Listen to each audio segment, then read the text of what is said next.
দোলেছ দোল গোবিন্দ চাপেছ মধুসূদন রথেচর বামনাম দৃষ্ট পুনর্জন্ম ন বিদ্যতে। হরে কৃষ্ণ। সুপ্রিয় গৌর ভক্তবৃন্দ, তো আজকে আমরা অত্যন্ত একটা অপূর্ব সুন্দর একটা ভিডিও দেখতে যাচ্ছি। তো আপনারা ভিডিওটি শুরু থেকে শেষ পর্যন্ত দেখতে থাকুন। জয় রাধা মাধব ভগবান কি জয়। তো সুপ্রিয় গৌর ভক্তবৃন্দ, তো আজকে হলো ভগবান শ্রী রাধা মাধবের দোলযাত্রা মহা উৎসবের দ্বিতীয় দিন। তো এই অনুষ্ঠানটি আয়োজন করা আছে আমাদের ইস্কন সাভার ঢাকায়।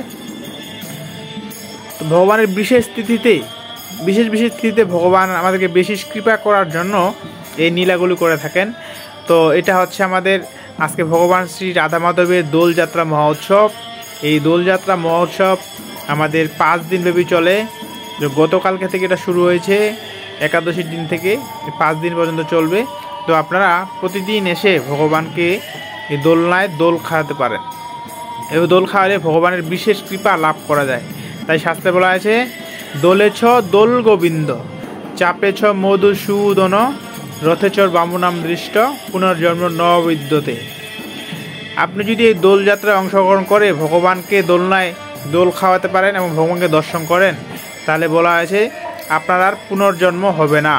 তাই আপনি ভগবানের বিশেষ কৃপা পাওয়ার জন্য অবশ্যই ভগবানের বিশেষ তিথিতে, যেমন দোলযাত্রায় ভগবানকে দোল খাওয়াবেন, নৌকা বিহারে ভগবানকে নৌকায় দর্শন করবেন এবং রথযাত্রায় ভগবানকে রথে দর্শন করবেন। এবং ভগবানের জন্মাষ্টমী, এই বিশেষ তিথিতে ভগবান আমাদেরকে কৃপা করার জন্য এই লীলাগুলি করে থাকেন। তো এই লীলা বৃন্দাবনে করেছিল রাধার সখীরা সবাই মিলে এই লীলা করেছিলেন। তো এখন আমাদের কলিযুগের মানুষের উদ্ধার করার জন্য বিভিন্ন লীলা আমরা এখন দর্শন করছি।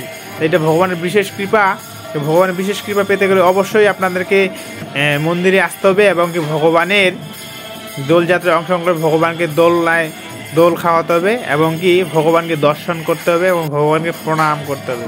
তাহলে আপনারা অবশ্যই ভগবানের বিশেষ কৃপা লাভ করবেন। তো জয় রাধা মাধব ভগবান কি জয়। ভগবানের বিশেষ তিথিতে অবশ্যই আপনারা এসে ভগবানের বিশেষ কৃপা লাভ করবেন এবং আবার মনুষ্য জনম সার্থক করবেন। জয় রাধা মাধব ভগবান কি জয়। জয় দোলযাত্রা মহোৎসব কি জয়।